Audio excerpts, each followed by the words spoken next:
현재 보고 있는 240분봉 이 차트가 현재 차트가 되겠습니다. 자, 왼쪽에 보이는 것이 여기까지 나타낸 차트가 되겠습니다. 12월 26일 주말에 캐나다 갈등이 발생을 했죠. 그래서 시작하자마자 하락 흐름이 빠르게 진행이 되었습니다. 하지만 이 아래쪽에서는 강력한 지지선이 존재를 하였기 때문에 캐나다 악재로 아래쪽으로 밀 수는 없다 이렇게 판단을 하고 여기서 매수로 들어간 것이죠.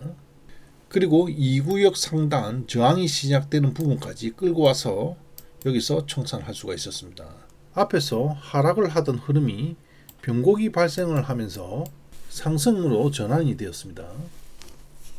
그래서 1차 상승 흐름이 나타나고 조정기에 있다 이렇게 볼 수가 있는 것이죠. 그러면 이 캔들이 음봉으로 마무리가 되지 않고 이렇게 양봉으로 마무리가 된다면 2차 상승을 할 수 있는 토대가 되는 것이죠. 그래서 이 캔들만 집중을 하면 안 되고 이 전체 흐름을 이해를 해야 된다는 것입니다. 그래야지만이 이쪽으로 끌고 올라올 수가 있다는 것이죠. 이 흐름을 이해를 하지 못하게 된다면 상승하는 지수가 이 부분에서 흔들림이 발생을 하겠죠. 이때 틀린다라는 것입니다. 그래서 이 파동의 개념을 이해를 해야지만이 길게 끌고 올라올 수 있다 이렇게 볼 수가 있는 거죠. 그래서 이날 1200만원의 수익이 발생을 하였습니다. 수수료가 21,000원이 나왔죠. 딱 한 번 매매했다라는 것입니다. 왼쪽에 이 차트를 보게 되면 25,750 구간이 있습니다. 앞에서 계속 저항을 받았던 구간이죠. 노란색 선이 급락을 했던 이 구간이 되겠습니다. 이 구간이 1차 상승 구간에서 저항으로 여겨졌던 중요한 구간이 되겠습니다.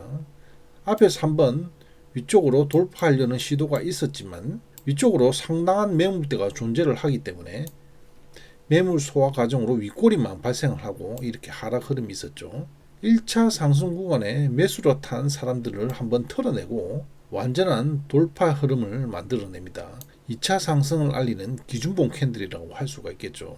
그래서 상승 흐름이 계속 이어졌습니다.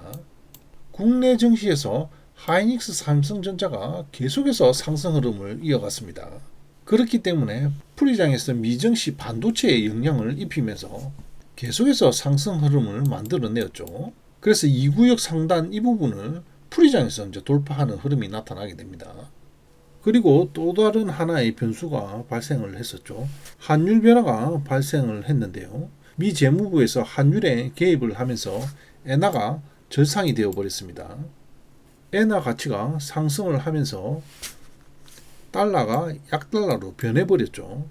약달러가 변해버리기 때문에 유동성 공급 측면이 있는 것이고 이로 인해서 원자재 상승이 더 폭발을 해버린 것이죠. 그리고 증시에도 영향을 줬다 이렇게 볼 수가 있는 것입니다. 그래서 이러한 강력한 저항 부분을 돌파를 할 수가 있었고 풀이장의 삼성전자와 하이닉스, ASML은 실적이 좋게 발표가 되면서 완전히 급등 흐름이 이어집니다. 그래서 빅테크와 반도체가 같이 상승하면서 지수가 큰 상승 흐름으로 이어졌죠. 하지만 위쪽에는 가장 강력한 대장 저항 구역이 위치를 하고 있습니다. 이 부분을 돌파를 할지 안 할지는 모르지만 앞에서 파동을 보게 되면 2차 상승이 상당 부분 진행된 것을 알 수가 있는 부분이죠. 그리고 상승하는 캔들이 각도를 높여서 급등을 하는 구간이 보입니다. 그러면 이 급등하는 각도로 계속해서 상승 흐름을 이어갈 수가 없다라는 것이죠. 그래서 이 부분에서 저항을 맞고 더 이상 가지 못하고 주춤하게 되는 것입니다. 그래서 이 부분에서 제가 매도로 들어갔죠. 그러면 대부분의 사람들은 반도체와 빅테크의 흐름이 너무 좋기 때문에 계속해서 상승을 보려고 한다라는 것이죠. 그런 것을 방지하기 위해서 이러한 파란색 영역에 저항 구간을 표시를 해 놓은 것입니다. 만약에 이 구간을 돌파할 것으로 보고 계속해서 유지를 하려고 한다면은 최소한 이런 부분에서 진입이 되어서 끌고 왔어야지 된다라는 것이죠. 그런데 우리가 이러한 부분에서 추격 매수해서 이 부분을 돌파할 것이라 이렇게 생각하고 있으면 안 된다라는 것이죠. 이 구간은 급등이 일어나는 구간이기 때문에 언제든지 이렇게 내려올 수가 있다라는 것이죠. 그래서 위쪽 상단으로 접근하게 되면 반드시 청산을 해야 되는 것입니다. 그래서 본장이 열리고 위쪽 상단 구간에서 매수로 진입했을 때 수익을 줄 때 바로 줄목하고 나와야 된다고 이렇게 말씀을 드렸었죠. 그래서 이렇게 줄목을 실행을 하면서 45만 원을 구할 수가 있었습니다. 만약에 넉넉고 길게 봤다면 마이너스 50만 원 손절이 나갔다라는 것이죠. 그래서 반드시 구간을 이해를 하고 내가 줄목을 할 것인지 스윙으로 계속 끌고 갈 것인지 이거를 구분을 할 줄 알아야 된다는 것입니다. 그러면 2차 상승 구간에서 단타로 끊어 먹어서 수익을 실현을 하였습니다. 이후에 우리가 매수로 진입을 하려고 하면 어느 지점이 가장 좋은 위치가 되겠냐? 그렇죠. 이 구역 상단이 있는 이 파란색 영역이 가장 좋은 위치가 되겠죠. 그 안에서도 노란색 영역이 되겠습니다. 이 하얀색 부분에서 진입을 하게 된다면 앞에 부분에서 줄목을 했죠. 이 부분이 뚫리게 된다면 이 구역 상단선까지 이렇게 내려오는 것을 알 수 있습니다. 그래서 이 부분에서 또 들어가신 분이 계시죠. 130에서 매수 진입하고 또 더 내려왔을 때 파란색 영역에서 분할 매수로 또 들어가면서 반등이 100포인트 이상으로 나왔죠. 그래서 수익을 볼 수가 있었습니다. 2차 상승 구간의 흐름이 마무리가 되게 되면 마지막에 이 급등했던 부분까지 이렇게 하락하는 경우가 많기 때문에 파란색 영역을 이쪽으로 배치를 해 놓은 것입니다. 그러면 우리는 여기까지 내려올 때까지 기다릴 수 있는 능력만 되면 된다라는 것이죠. 수익을 보려고 조급한 마음이 생기게 되면 이 파란색 영역까지 기다리지 못하고 위쪽에서 계속 매매를 해버리는 것이죠. 그래서 제가 이 상승 구간이 조정이 들어오는 구간이다. 충분히 기다려야 된다. 오늘을 매매를 하려고 덤비지 마라. 이런 식으로 계속해서 주문을 했죠. 그리고 끝까지 기다리면서 노란색 선에서 매수로 들어간 분이 계시죠.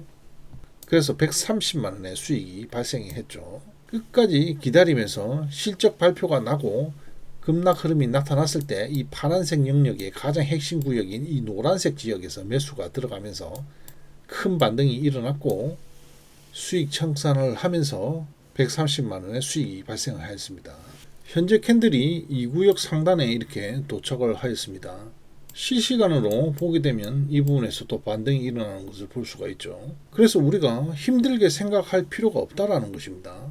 이 부분에서 들어가서 계속 보유를 했는데 파란색 구간으로 오게 되면 청산하면 되는 것이고, 이 구역에서 들어갔는데 파란색 구간으로 오게 되면 여기서 청산을 하면 되는 것입니다. 그런데 여기서 들어가 놓고 이 부분을 돌파하기를 기다리면 안 된다라는 것이죠. 그리고 다시 조정 흐름이 나타나면 이 부분에서 매수를 해서 반등을 먹으면 된다라는 것이죠. 이 부분에서 들어가서 이렇게 반등을 먹으면 된다라는 것입니다. 레버리지 선물 매매는 크게 욕심을 부릴 필요가 없습니다. 우리가 들어가서 이길 수 있는 매우 좋은 자리에서만 들어가서 수익을 내서 이렇게 계속해서 누적 수익을 쌓게 되면 상당한 수익을 볼 수 있습니다. 하지만 이 레버리지의 문제점은 이렇게 수익을 보다가도 한 번에 이 전체 수익이 박살나는 경우가 발생을 하기 때문에 매매하는데 큰 어려움이 발생을 하는 것이죠. 그래서 그러한 부분들을 방지를 하기 위해서 우리가 이런 기준선 매매를 하는 것입니다. 들어가야 할 자리에서 들어가고 만약에 시장이 돌변해서 이탈을 하게 되면 손절을 하면 된다는 것이죠. 그리고 그 손절을 만회하기 위해서 양방향 매매를 해버리면 안 된다는 것이고, 오늘 시장이 수익을 허락하지 않는다면 받아들이면 된다는 것입니다. 그러면 중간에 수익이 파란색이 찍힌다고 하더라도 크게 손실을 발생시키지 않기 때문에 계속해서 이렇게 누적으로 쌓아갈 수가 있다는 것입니다. 계속해서 기준선 매매를 해서 누적 수익을 쌓아간다면 1개월, 3개월, 6개월 후에는 상당한 돈이 되어 있습니다. 이것으로 영상 마치도록 하겠습니다. 감사합니다.